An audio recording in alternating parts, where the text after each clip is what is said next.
Welcome back to another episode of Vault. I'm your host, Akaya. My friends call me Eve, and I'm once again so excited to be here. I'm joined by one of my closest friends, Mesa. Hey, it's May on the mic, but May my on the friends call me mic. Mesa. Yeah, how are you doing, babe? I'm great. Thank you for having me here. Thank you so much for coming on. Honestly, we've got a lot to talk about because you're doing so much. I'm So excited. I just want to start off by asking you, what got you into music? What got me into music is the expression that it allows me to have within myself. So it kind of ran through the blood. Yeah. I had a very musical background. I loved musical theatre, which I know you did too. Yes. And yeah, I think it all started there. And as I grew up, I realized I wanted to showcase the transformative power that music can have on people's lives. So that's when I transitioned more into the business side to push that motive forward. Wow. That was such a beautiful phrasing, like transformative power that music has. That is so beautiful. So I know that you are, alongside being like a business girly, I know that you do a lot of radio as well. So I kind of want to talk more about the radio, if that's okay. Of course. So I know that you, at the moment, you do shows with Rhythm in Britain, right? Yep, Rhythm in Britain. And so what's that whole like radio show about? Like, how did that come? How did you manage to get yourself something so cool like that? But it kind of just, I forgot that radio was really part of the music industry and how much it really I feel like people do tend to forget that it has such a big impact. It gets overlooked. Yeah, it does. Yeah. So it started there, and I literally just looked up like little radio things on Instagram, and obviously I love R&B music, so Rhythm in Britain came up. They were offering like a voluntary radio producer role, and I just started doing it. I was like, you know what, I want to do this. I'm not going to get paid outright, so I'm going to put myself there. And I was volunteering there, like playlist curation and bringing on like my friends who were artists in that kind of world for about 3 months. And then they were like, cool, here's a pay. And I was like, yay. And I was like, cool, I'm now getting kind of some kind of, I don't know, contribution, or like I felt valued when I got that. And I was like, cool. So I started doing it. And then I eventually was going to events as like a Rhythm in Britain member and showcasing it. I went to this event at the Sony Orchards where I bumped into Relic the Don, who is now who I'm BAing for Represent Radio. Represent Radio. I love Represent Radio. Yes, big up Represent. Shout out Represent. Yes. So I know that alongside like all the radio stuff, you also put on events too, and you work with Rap Council, and you just recently had a really successful event, didn't you? Yeah, we sold out. I went to, and it was absolutely insane. So like, I want to know more about Rap Council and how that came to be too, and just like kind of like the ins and outs for you and what your part in it was when putting that show together. The founder, who was a guy called Richard Chapman, great guy. He is the one that set it all up. He put the website, which is now, if you look up new rap talent on Google, we are your #1 search. Yes. Which is a really cool thing. Yeah. And I literally met Richard with Eze at a Names Bliss concert. Names Bliss had a first headliner show in Hoxton, I believe. And we went there, literally bumped into him in the crowd. He had a lanyard on, which had Nux's face. And if you know me, you know, oh my God, I love Nux. Yeah. So I was like, networked. And I was like, this is cool. What did you do? And he was like, I just got back from a Nux interview. And I was like, what?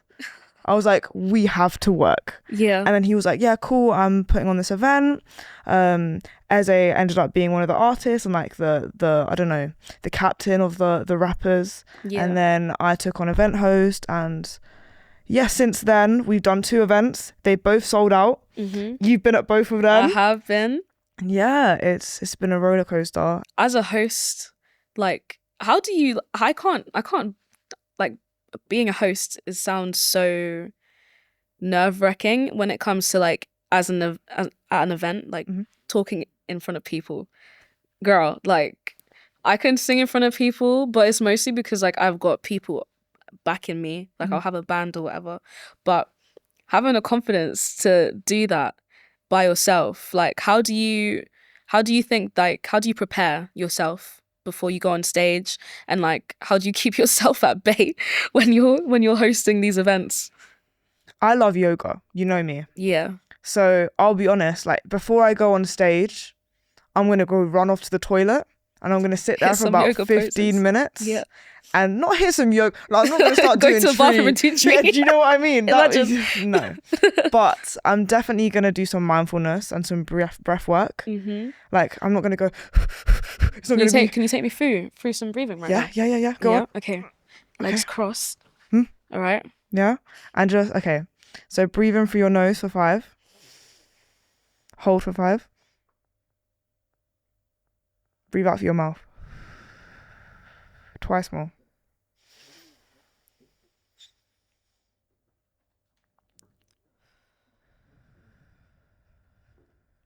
One more.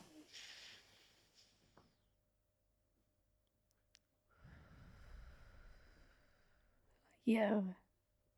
And basically Help. that regulates that feels really your good. brain flow. Literally, I went to India over summer, which you know Yes. about, and I did a intensive yoga teacher training course. And I'll be honest, it changed my life. Yeah. I would recommend to all the viewers and everyone in the studio right now, go and do something like that. Yeah. Because it really just helps me now figure out how to like ground myself, because I suffer with anxiety and depression very badly. Yeah. So I think finding out a personal way for you just to connect with your own blood flow and breath is important. Yeah. That's why I go to the gym. Yeah, Like, exactly. That's exactly why I go She's to the a gym babe. Yeah, man. That's why I go, because like the way that it helps me keep my brain in check, and like I feel so like, I don't know how to describe. I just feel more like myself now that I've been starting to go to the gym. So 100% get that with the yoga and everything. That's so interesting. Yeah. Other than that, yeah. I would say to also prepare myself to go on stage. It's just like looking at the lineup. Yeah. Prepping yourself. Yeah, actually just prepping myself. Yeah. And then people say like imagining the crowd naked is bad, but it's actually a good, like, no, I'm not gonna like imagine everyone naked, but like I just imagine everyone in like, you know, those white big boxes with like dots on them, like red dots. Oh my God, yeah. And then I'm just like, you know what? I don't really care anymore. Yeah. I don't know. It's just like a weird I think maybe I'll in. imagine everyone in like granny pants. Exactly. Or some shit. Something jokes. And then you go, you know what? You're watching me. Yeah. So true. Yes. Well, yes. Exactly that. You heard it live and direct. Live and direct. So I kind of want to go back to talking about the radio. How do you so linking to how you prep yourself for being an event hostess, how do you prep yourself for a radio show? I think the difference is when you're on radio, it's all about voice. Yeah. So, I mean, I love radio. Personally, I love radio more than event hosting. Yeah. Just because I feel like sometimes as a woman, you can be overlooked as an event host. As a radio personnel, you're valued for what you have to say. So when it comes to radio, I prepare myself more in wordplay, like introduction links. So the part of a song where they're going to be like, this one coming next. Yeah. Up on like, I kind of think about all of those little things more so than I would on an event hosting day where I'm going to be like, hey, are we having a good time? Like, I'm not going to say that on radio because it's like, and also you can't really, I only just learned about the rule about when you're on radio and you have to address everyone as one person. Yeah. Because Crosstalk was on Represent a couple weeks ago and I was doing my little segment and I literally was like, what's up, guys? Oh, wait, I mean, people, wait, oh, I mean, everybody. It was so hard to not, address, because even though, technically I could do it, but I just couldn't get myself to do it. No, it's a weird, you really have to change the way. You have to try so hard, I feel like. Yes. Big up Crosstalks as well. Big up Murphy. Big up Nathan as well. Yeah, they also go and work at Represent And too. Kion. And Kion, we love And Kion. Solar. Yeah. Yes. Yeah. But yeah, I would say that's the kind of difference. There's a lot of off-com stuff as well, where you can't say like, I'm doing Represent training at the moment, and they're teaching us obviously the ways to do it, and I'm always on the mic. I'm like, why go out and people that? And I'm like, oh no, you're like, oh no, I shouldn't be saying that. Yeah. But it's fun. It does seem like I feel like it seems so you, like being like on radio. Like I feel like that's such a you thing because you have like. One, you have like a really nice calming voice. Like you speak in a very nice manner, you know, like I don't know, but I feel like radio is it just makes sense for you. I don't know, I love it. I mean, on the previous episode of Volt, you were talking with Jasmine about like when you really find something that's for you, and it will just align. And I feel like, you found that with event management, and also just like you're a fashion babe, you're working in the styling world as well. Do you know what I mean? Everything. So and Jasmine with like the event management, it kind of, I'm glad that I feel like in second year of uni, people are kind of finding their footing a bit more. Exactly. Yeah, I felt like in first year I was like a lost puppy. I didn't know what the hell I was doing. Like didn't know many people either. I was so shy. But like now in second year, we're all growing into our personalities more. We're growing more into ourselves, and we're starting to find out really what exactly it is that we want to do. I think that's really cool. It is. It's so lush. So you mentioned like being a woman. I kind of want to go back to you with the events that you put on, and how last time at Rap Council Cypher there was more girls. Yes. Which I loved to see because the first one there was only like one girl, although I don't think there even was any women. Not and even. Like I think that was like kind of like a momentous occasion for you to have all these girls on stage and like they're doing their thing. Yeah. Would you ever want to put on an event where it's like a women's only, like a women's only cypher type thing? Like, do you see that something that you want to do in the future maybe? I've literally been planning something. Oh yeah? So keep tuned in for my Represent stuff. Fingers crossed. I've got a few show planned, and I want to do a DJ set with like Strictly Woman. Yeah. For Women Empowerment Day, I want to do like only female like cyphers. Yeah. Shout out Shelby, shout out Angelina, shout out Plain Jane. Angelina's, she's cold. All three of them are crazy. Also Lashante, they're really doing their thing, and I appreciate their boldness.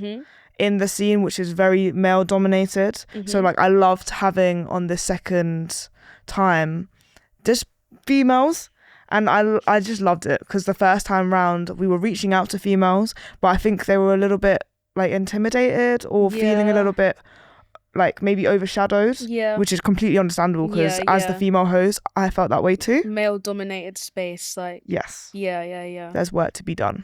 Yeah, there is, which actually leads me into like my next question. So do you think like the presence of women in grime has changed over the years, or like, and like how so, if you think it has changed, like what do you think?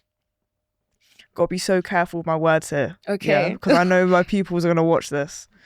I don't think the amount of women in grime has changed. No? Okay. I think that the amount of women that are being seen and being championed for being in the grime scene has changed. Yeah. I feel like there's grime MCs from back in the day, like one of my favourite cyphers is the Charlie Sloth. I think it's 2017 BBC One Extra cypher. You've got like Gets, you've got Potted Paper, Nole, which is like the main female MC in there, big up her. She was also in Top Boy, which is where I feel like people know her from.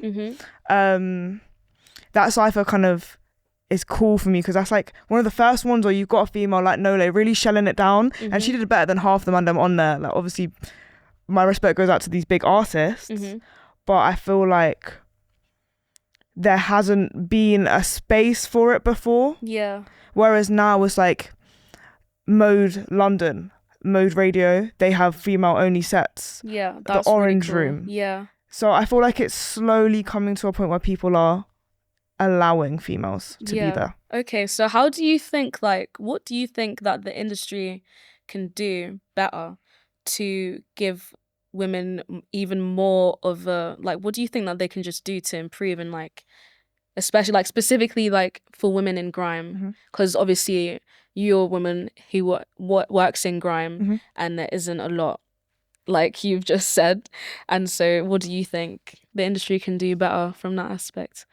There's a very big stereotype, and kind of, the word's not coming to me right now, but people think grime is a certain way. Yeah, it's like a stigma, right? That's exactly the word. There's such a large stigma around grime as a genre of music. Yeah. When in reality, it's one of the best communities I've ever been in. Yeah. Like, the community aspects behind grime is so there that I think people think of it as gang culture. It can be put in that kind of light. Yeah.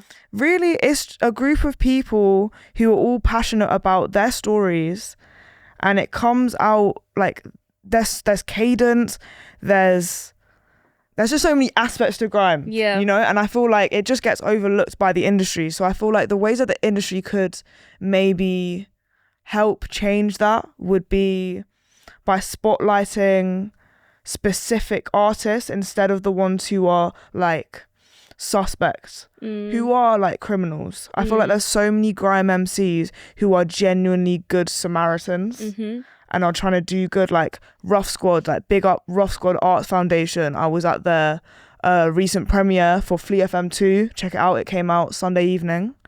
And they do this whole thing where they have open studios. Big up Shakir. I feel like the industry needs to take accountability for the stigma that they've put on it. Yeah. And then spotlight the lyrics. I feel like if people were hearing what artists have to say, it'd be completely different, right? It would change. Yeah. Yeah. Defo. I rambled on, but No. So one thing that I've noticed throughout this whole episode so far is that you're constantly bigging up the people that you know and like your network. And knowing you are literally like the networking queen. Like you the way that you're able to chat to anybody and like make a conversation, I think is so inspiring. So I want to talk to you more about like networking and like kind of your advice for whoever's listening, and them being maybe too shy to try and network or like put themselves out there. What kind of advice would you have for someone like who's listening right now? Everyone is struggling with something. No one is perfect. This industry, the music industry and the creative industry as a whole, is very competitive. It's very image focused. In the last episode, I saw you guys were talking about people pleasing. And I feel like that's such a large thing. Like, I'm a people pleaser as well, you know? We all are to a certain degree. Yeah. And I feel like the people that I've met, that I've connected with the most, have been the most unapologetically them. Yeah. And I feel like that's why I've connected with them, because they're just being themselves. Like, big up Topia, who is like an artist, model. Yeah, I know Topia. Yeah, she's sick. And her hair's always long and half green. Half green. I love it. And I love her freckles. Her freckles, yeah. She's gorgeous. Gorgeous. And I feel like people like them are the people who just be yourself. Yeah. Because when you see someone being yourself, you gravitate towards them. You attract the energy that you give out. Yeah, so exactly. If you give out nervous energy, then people are just going to think you're nervous. But that's also okay, because there will be someone like me in the crowd more time who, like, I like to kind of chat to the people who aren't too comfortable talking, because more so they have the most to say. So I would say in a networking space, just look around and take everything as that it isn't what you think it is. Always. Yeah. I would say. Yes. So I have one more question for you. And if you could have a conversation with your younger self, what is some advice that you would give? You don't always need to be in survival mode. You're going to be fine. Breathe and take your time. Yeah. Nice. What about for you? For me?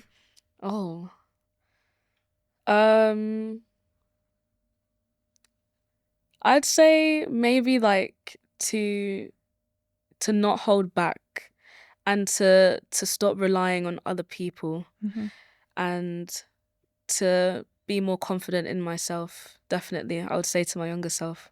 Yeah. Thanks for asking me. Of course. Yeah. But I just want to say thank you again so much for coming on and for spending time talking to me. Of course. And I love you. Yeah, love you too. And yeah, thank you everyone for listening. Yeah. Yeah. Thank you, Vault Podcast. And yeah. Is there anything else that you want to say? Like, big up Megan, big up Lindell, and big up Curtis as well. What? Nice. Tune in next time. Yes. Cool. Okay, cool.